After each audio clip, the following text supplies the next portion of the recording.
4, versos 6 a 7. É a leitura que embasará a mensagem desta noite. Mateus, capítulo 24, versículos 6 e 7.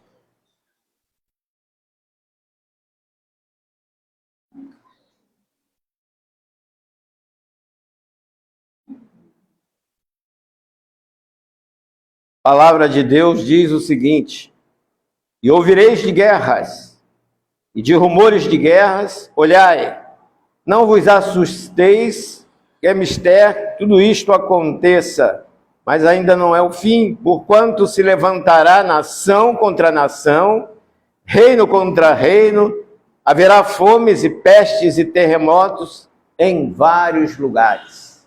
Que Deus se digne abençoar mais uma vez a palavra que foi lida em nossos corações. Vamos orar.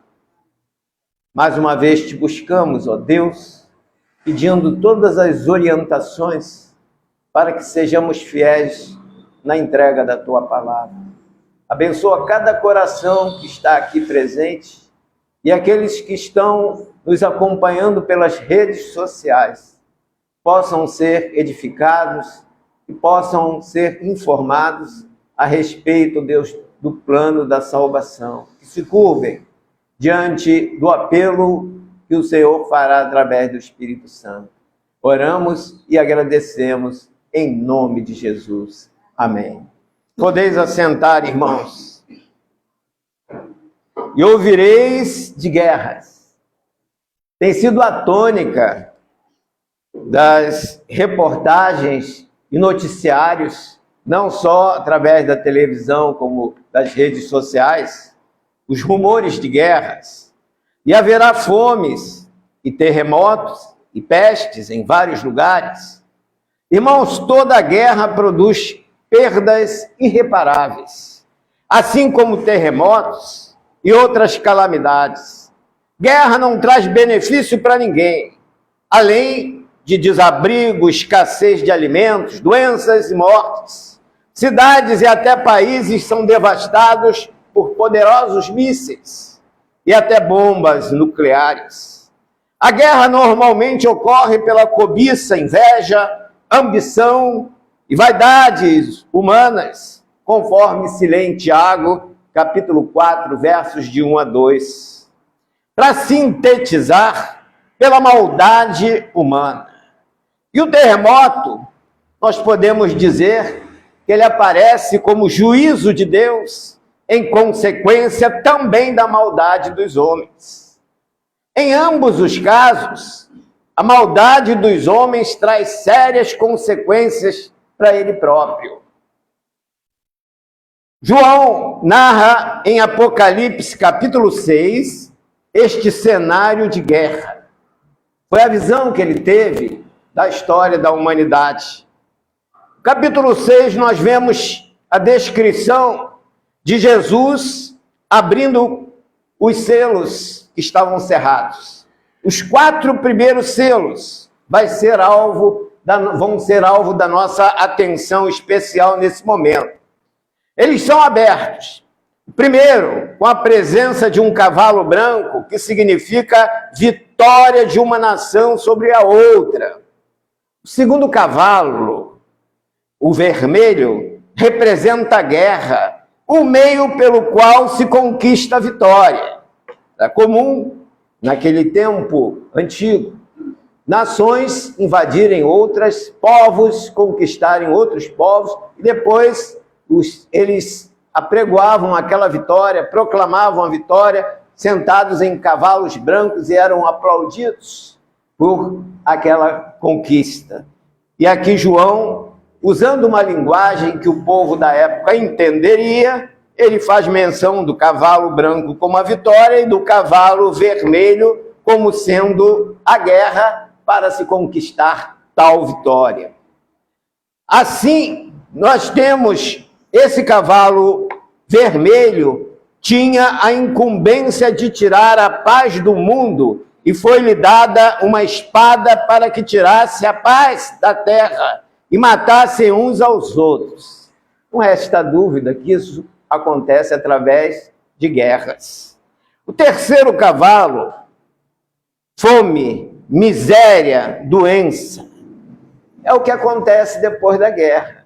Depois de uma guerra, o que acontece? Muitas pessoas ficam desabrigadas, não circula mais alimento nos mercados, e as pessoas passam fome, e assim, miséria total, destruição total em países que estão em guerra.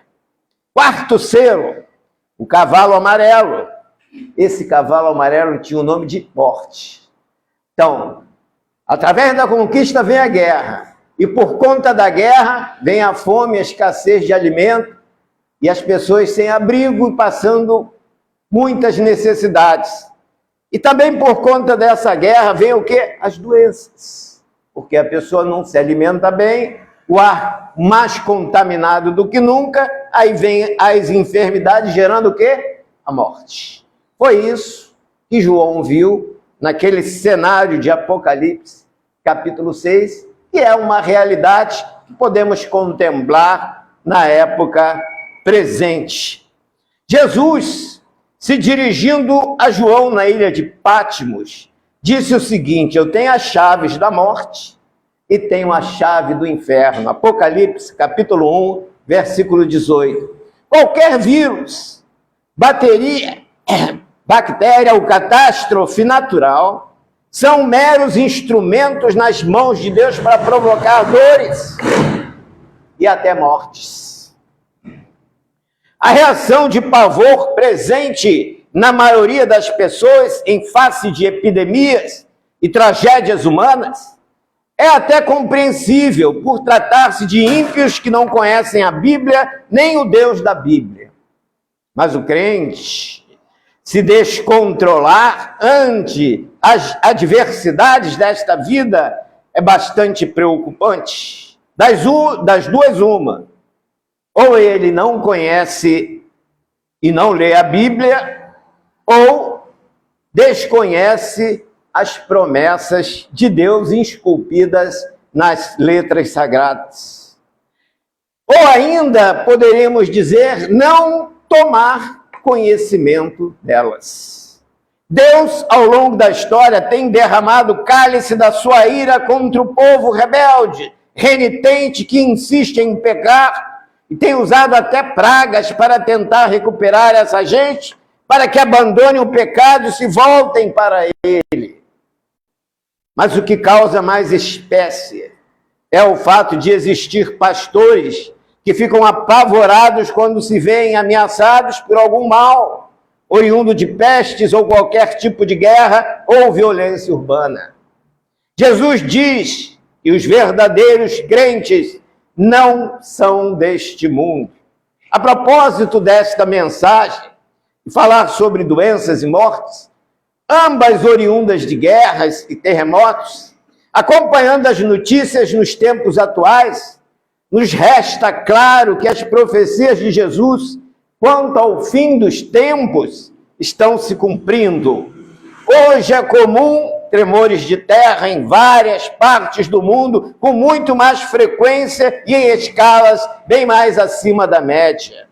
As doenças têm surgido de maneira assustadora, muitas delas não identificadas pela medicina, outras, embora detectadas, ainda não se descobriu o remédio eficaz para combatê-las. A pandemia do coronavírus surgiu em 2019 na China, e a Organização Mundial de Saúde caracterizou a doença como uma pandemia em 11 de março de 2020, devido à rápida disseminação global, conforme informado pela Organização Pan-Americana de Saúde. Segundo as estatísticas, morreram dessa doença cerca de 7 milhões de pessoas, sendo que aproximadamente 704 milhões contraíram a doença. Poderemos colocar aí, em média, 1% de morte nessa pandemia global que começou e nós passamos por ela. Pelos registros históricos, a Covid-19 a que causou, que está causando mais mortes no mundo com suas variantes. Vou lhes apresentar um quadro das maiores pandemias ocorridas na história da humanidade. Claro, e se nós colocarmos em comparação com outras, nós vamos até descobrir que essa pandemia, embora assustadora, não foi tão perigosa como outras do passado. Querem ver? Gripe, vamos falar primeiro, a gripe espanhola, variação do vírus influenza, comumente associado ao subtipo de vírus H1N1. A origem da mutação do vírus da gripe está sendo estudada. Os casos dessa doença tiveram início em 1917. Desde então, ela se coloca como uma das doenças mais resistentes de todos os tempos e a letalidade dela variou entre 6% a 8% durante o surto, com estimativa entre 17 a 100 milhões de mortos em todo o mundo. Vejam que muita gente morreu desta doença. A gripe espanhola infectou 27% da população mundial e cerca de 35 mil pessoas no Brasil. Vamos analisar a segunda pandemia, peste bubônica, doença causada por uma bactéria presente em ratos pretos e pulgas que morderam os ratos. Ao entrar em contatos com os humanos, elas transmitem a doença que causa febre, dores de cabeça, vômitos e um inchaço enorme nos gânglios linfáticos. A doença passou a espalhar-se por toda a Europa e estima-se que ela tenha matado mais de 50 milhões de pessoas entre 1343 a 1353. A falta de higiene e saneamento dificultou a contenção da peste. Terceira grande pandemia, a varíola, de 1896 a 1980, produziu cerca de 300 milhões de mortes. Quarta, tifo, matou mais de 3 milhões de pessoas entre 1918 e 1922. Poderíamos ainda citar outras, como a cólera, com milhares de pessoas entre 1817 e 1824, a tuberculose entre 1850 e 1950, matou no mundo cerca de 1 bilhão de pessoas. O HIV, AIDS, acredita-se que desde 1980 até a presente data tenha matado 20 milhões de pessoas. Além dessas pendências ou pandemias, temos as doenças majoritariamente crônicas e não transmissíveis, impulsionadas por hábito de vida tais como, todos nós conhecemos, hipertensão, diabetes, obesidade, doenças cardiovasculares, problemas de coluna, depressão, asma, fibromialgia, artrose, câncer. Por aí vai, a lista é grande, faltou as doenças mentais e respiratórias. Embora tenha aumentado a perspectiva de vida, aumentou também o número de enfermidades, principalmente a enfermidade espiritual, chamada pecado.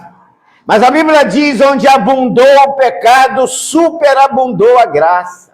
Romanos capítulo 5, versículo 20. Os especialistas fazem previsão de que haverá um pico elevadíssimo de doenças no Brasil e todos serão afetados. Acontece que eles esquecem que Deus é quem comanda os destinos do universo. Deus mandou o profeta Jonas pregar lá na cidade de Nínive, porque a malícia tinha subido até ele. Jonas capítulo 1, versículos de 1 a 2. Depois de tentar fugir da responsabilidade de pregar a uma nação perversa e idólatra, sem obter êxito, Jonas foi obrigado por Deus a realizar o seu ministério profético naquele lugar. Jonas fez então uma previsão de que em 40 dias Nínive seria destruída pelo juízo divino, conforme o registro de Jonas, capítulo 3, versículo 4. Acontece que o nosso Deus é justo, mas também é misericordioso.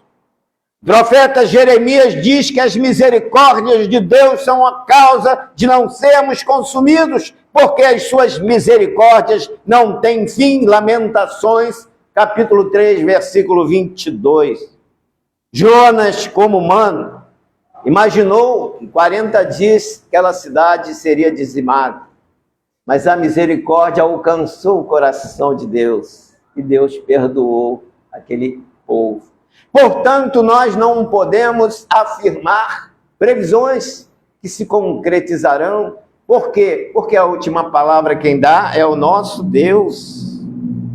Então, o que aconteceu lá em Nínive? Essa previsão feita por Jonas chegou ao conhecimento do rei. E este se levantou do trono, tirou de si suas vestes reais, cobriu-se de saco e cinza, assentou-se sobre a cinza num cesto de humilhação perante o rei de todo o universo. O rei da terra se humilhou diante do rei do céu. Proclamou também um jejum a toda a nação, inclusive para os animais. Dizia: mas os homens e os animais estarão cobertos de sacos e clamarão fortemente a Deus e se converterão cada um do seu mau caminho e da violência que há nas suas mãos. Quem sabe, dizia o rei, se Deus se voltará e se arrependerá do furor da sua ira, de sorte que não pereçamos. Jonas capítulo 3, versos de 8 a 9. Deus viu as obras deles, como se converteram do seu mau caminho. Deus se arrependeu do mal que lhes faria e não o fez. Jonas capítulo 3, versículo 10. Agora, diante de sérias ameaças de destruição de várias nações através de pestes, terremotos e guerras, cumpre aos presidentes e líderes das nações atuais despirem-se de suas vaidades e vestes reais e se humilharem diante do Deus que fez o rei de Nínive se tornar um verdadeiro ser arrependido dos seus pecados. Certamente Deus ouvirá por conta da sua misericórdia, e as pragas, com previsão na Bíblia, elas cessarão, sem que se gaste verbas astronômicas, como estão gastando as nações em guerra. Mas e os pastores, profetas de Deus? Qual seria a postura deles? Alguns fogem de suas responsabilidades, como Jonas. É necessário que eles abram suas Bíblias e preguem a palavra de Deus para o povo ímpio, pecador, a fim de que se arrependam de seus pecados, como aconteceu com o povo de Nínive. Em Provérbios, capítulo 24, versículo 10, está escrito: se te mostrares frouxo no dia da angústia, tua força será pequena. Estão valorizando muito a criatura ao invés do Criador. O mundo está cego, não consegue enxergar que o que está acontecendo é maldição sobre a terra, que insiste em desobedecer a palavra de Deus. Mas a voz do profeta Jeremias continua ecoando nos ouvidos da população mundial: terra, terra, terra, ouve a palavra do Senhor. Jeremias, capítulo 22, versículo 29. Mas o pecado, essa praga terrível, só cessará quando se cumprir o tempo determinado por Deus, com nova ordem, quando Jesus voltar para resgatar o seu povo. E o remédio único e eficaz para fazer cessar o mal temporariamente é buscar a Deus e pedir-lhe perdão pelos pecados, cometidos, procurar mudar o hábito de vida, não com mandamentos de homens aprendidos de cor, mas sim com limpeza de coração e humilhação diante do Senhor, que é o Criador e sustentador de todas as coisas. Deus falou ao rei Salomão as seguintes palavras: se o meu povo, que se chama pelo meu nome, se humilhar e orar e buscar a minha face e se arrepender dos seus maus caminhos, então eu ouvirei dos céus, perdoarei os seus pecados e sararei a sua terra. 2 Crônicas, capítulo 7, versículo 14. As igrejas do Senhor não podem ficar fechadas, omissas, pois nossas vidas estão nas mãos de Deus. O salmista, no Salmo 127, nos ensina: se o Senhor não edificar a casa, em vão trabalham os que a edificam, e se o Senhor não guardar a cidade, em vão vigia a sentinela.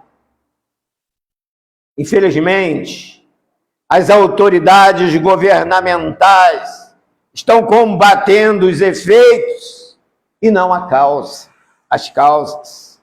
As leis de higiene e saúde são leis divinas e nunca devem ser negligenciadas.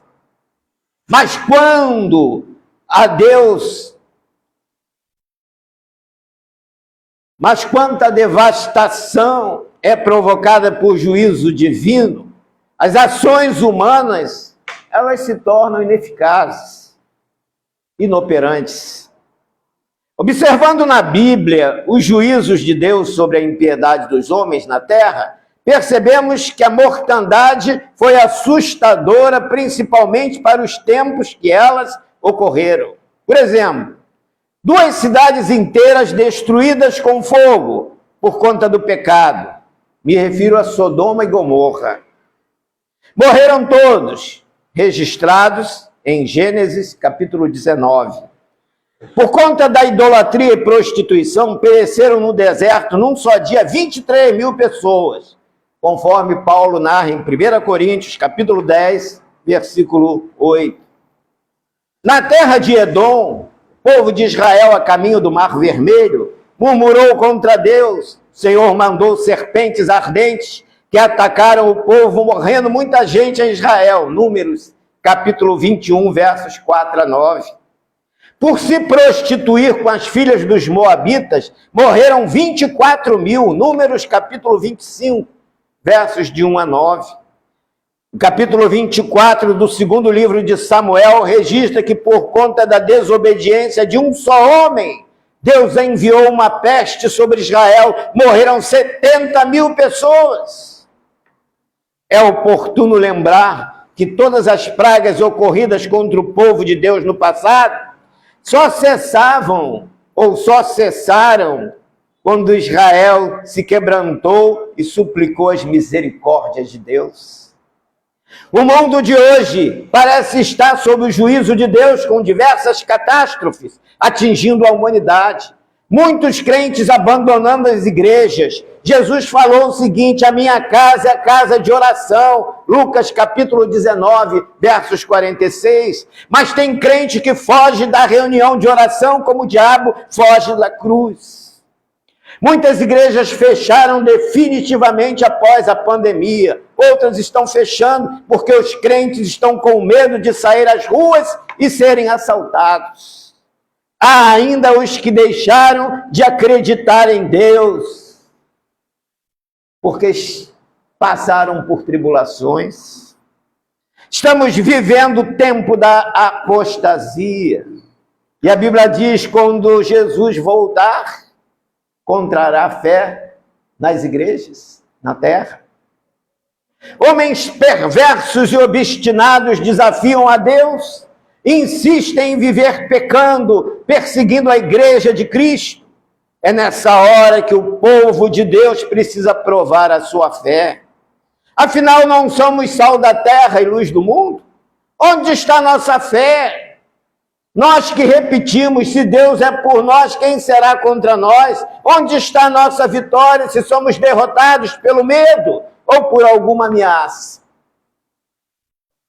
Ao invés do medo, nós precisamos nos fortalecer de coragem lendo a Bíblia.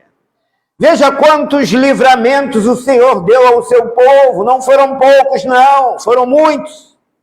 Deus continua sendo o mesmo Deus de ontem. Ele não mudou. Davi falou dele com muita propriedade. O Senhor é quem te guarda. Salmo 121, versículo 5. O Senhor é a tua sombra, a tua direita. O sol não te molestará de dia, nem a lua de noite. O Senhor te guardará de todo mal. É preciso falar mais alguma coisa sobre as promessas de Deus? Deus mandou Josué ler a Bíblia e fazer tudo quanto nela estivesse escrito, e disse: esforça-te e tem bom ânimo para teres o cuidado de fazer conforme toda a lei que o meu servo Moisés te ordenou. E diz ainda: dela não te desvies nem para a direita nem para a esquerda. O norte da vida cristã é a Bíblia, não é o mundo, não. Nós não podemos copiar o modelo do mundo, que as pessoas do mundo fazem. Nós temos que nos espelhar no que a Bíblia nos ensina, mesmo que as pessoas digam que nós somos ultrapassados, quadrados, não importa. O importante é a avaliação de Deus, não a avaliação dos homens. O apóstolo Paulo enfrentou muitas perseguições, muitas enfermidades e nos deixou esse lindo testemunho em Atos dos Apóstolos, capítulo 20, versículo 24. Mas em nada tenho a minha vida por preciosa, contanto que cumpra com alegria a minha carreira e o ministério que recebi do Senhor Jesus para dar testemunho do evangelho da graça de Deus. Paulo não tinha medo de perder a vida. Ele tinha medo, sim, de perder a comunhão com Deus. O apóstolo Paulo, que nos recomendou sermos imitadores dele, como ele também é de Cristo. 1 Coríntios, capítulo 11, versículo 1. Ele não tinha medo de morrer para salvar almas da condenação do inferno. Correu por inúmeras vezes risco de vida. Certa vez, escrevendo aos Filipenses, ele disse o seguinte: porque para mim o viver é Cristo e o morrer é ganho. Filipenses, capítulo 1, versículo 21. Por que razão a igreja do Senhor, que tem sobejos motivos para se posicionar como luz do mundo e sal da terra, não se manifesta, mas se amedronta diante da perspectiva de morrer por conta de enfermidades? Ou alguma catástrofe que se ameaça? Só fazem estrago na vida física essas coisas. E se isso acontece, é com a permissão de Deus. A praga, meus irmãos, é para os ímpios, mas infelizmente muitos crentes se omitem, se apavoram como se fossem ímpios. Será que estão em falta com Deus? Até os ventos e tempestades com toda a fúria lhe obedecem, porque um simples vírus não lhe obedeceria. O poder da morte não está no vírus, em bactéria alguma, mas está em Deus. E o poder de Deus é para a salvação da alma e não do corpo. Um pastor, usando o texto de Tiago, capítulo 1, versículo 17, onde se lê que a fé sem as obras é morta, disse que o crente que não faz obra de caridade, não pratica amor, não tolera os defeitos dos outros, não é salvo. Se alguém recebeu essa mensagem pelas redes sociais, não a leve a sério. Primeiro, a exegese desse texto está totalmente equivocada, uma vez que somos salvos por meio da fé em Jesus Cristo, pela graça de Deus, não pelos nossos próprios méritos, pelas obras que realizamos. Efésios, capítulo 2, versículos 8 a 9. Graça de Deus é favor imerecido. Nós somos salvos pela graça de Deus, pelo favor de Deus sem merecer. Segundo, se a nossa salvação dependesse de nossas atitudes, ninguém se salvaria, porque todos pecaram e destituídos estão da glória de Deus, e o salário do pecado é a morte. Noé, que era um homem justo, foi salvo porque tinha essa qualidade, de ser justo? Não. Ele foi salvo porque ele cria em Deus e obedecia sua palavra. Mas a população da sua época, que era rebelde e não deu ouvidos à palavra que Noé pregava, todos eles morreram e foram condenados à perdição eterna. Mas além desse pastor citado, há outros que só pregam sobre prosperidade material, cura de doenças do corpo. Esses homens não sabem o mal que estão causando a milhares de pessoas, ouvintes de suas pregações. Jesus disse: no mundo tereis aflições. E essas aflições vêm através de quê? Vêm através de guerras, rumores de guerras, terremotos, doenças, perdas irreparáveis. Disse mais Jesus: tenho-vos dito isto, para que em mim tenhais paz. Ele disse que nós teríamos aflições, mas disse também que nele nós temos paz. João capítulo 16, versículo 33. O evangelho tem como finalidade salvar almas. Infelizmente, a maioria dos crentes não querem trabalhar para o Senhor, querem ser servidos, estão mais preocupados com a vida terrena do que com o reino de Deus. Estão valorizando mais os prazeres de uma vida passageira do que o prazer de uma vida eterna, na presença de Deus no céu. Por conta de tais condutas, quando são afligidos, sentem um verdadeiro pavor quando ficam doentes ou são ameaçados por algum malfeitor. Idem. Mas a Bíblia diz em Romanos capítulo 8, versículo 15, porque não recebestes o espírito de temor, de escravidão, mas recebestes o espírito de adoção, de filhos, pelo qual chamamos Abba, Pai. Nós não recebemos o espírito do medo, do temor, das ameaças. Somos filhos de Deus. Sabemos em quem temos crido. Paulo sempre se preocupou com os crentes, para terem uma postura corajosa como bons soldados de Cristo. Ele diz: combati o bom combate, acabei a carreira, guardei a fé. Paulo já saiu desse combate e está usufruindo das bênçãos de Deus nos céus. A Bíblia diz que covardes não entram no céu. Não podemos nos apavorar com a possibilidade de morrermos. Isso é coisa de ímpio, que não tem esperança, nem sabe para onde vai ao morrer. O mesmo apóstolo, aconselhando a Timóteo, assim se pronuncia: porque Deus não nos deu o espírito de temor, mas de fortaleza, de amor e de moderação. A Bíblia diz que a salvação é pela graça, para que ninguém se glorie por tê-la alcançado pelos seus próprios méritos. A fé torna-se um elemento indispensável para a salvação, porque sem fé em Deus é impossível agradá-lo. Ela tem que ser direcionada ao Salvador, que é Jesus Cristo. Evidentemente, todo aquele que é salvo, ele vai realizar boas obras, porque elas são o resultado de uma verdadeira conversão. Estas obras são aquelas obras de caridade vinculadas às obras da igreja, que são realizadas mediante os dons do Espírito Santo. E também são aquelas obras realizadas no culto, como cantar, pregar, contribuir, participar dos trabalhos de evangelismo da igreja, usando os dons espirituais para o que for útil ao reino de Deus. Jesus, na verdade, falou que haveria muitas doenças no mundo, que ceifariam muitas vidas, mas em nenhum momento ele prometeu que quem o seguisse estaria imune a tais enfermidades do corpo. Ele prometeu, sim, cura da alma para quem o procurasse. Irmãos, nós estamos passando por uma grande turbulência espiritual. Muitas igrejas estão deixando a verdadeira identidade cristã, aderindo a costumes do mundo pagão, aceitando membros sem nenhuma experiência de conversão, de vida cristã.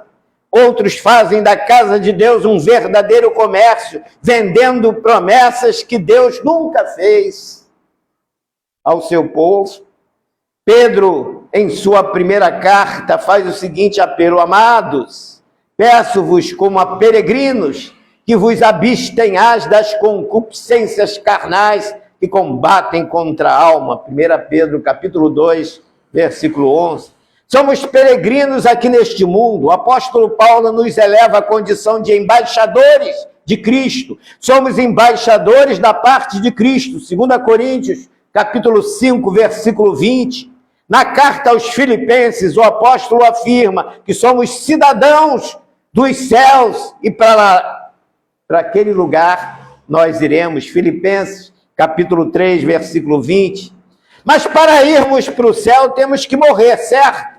Jesus disse: o meu reino não é deste mundo. João 18, 36. Se você é servo de Jesus, irá com ele, certo? Mas ele está no céu. E é para lá que o servo vai onde está o seu Senhor. Mas para ir para o céu, nós precisamos morrer. Senão não vamos para o céu. E ninguém quer morrer. Quando aparece a perspectiva, todo mundo fica apavorado. A vida é uma batalha. Lutamos constantemente contra pecados e ameaças que surgem de todos os lados. Inclusive batalhas dentro da própria igreja contra os pseudos crentes. Mas não podemos abandonar a guerra. A luta do crente, enquanto estiver nesse mundo, vai ser constante. E o diabo está à nossa volta, bramando como leão, buscando a quem possa tragar, e nós temos que estar vigilantes, usando as armas espirituais para vencermos as suas astutas ciladas. Conta-se que em meio a um intenso fogo de artilharia, um tenente gravemente ferido gritou a um soldado e entregou-lhe uma bolsa, pedindo-lhe que a levasse à sua família. De maneira heróica, ordenou ao soldado que fugisse para salvar a própria vida. Entretanto, o soldado, em ato de lealdade notável, recusou-se a abandonar o seu oficial ferido. Mesmo com artilheiros insistindo para que ele se salvasse, o soldado persistiu em carregar o tenente para um local seguro.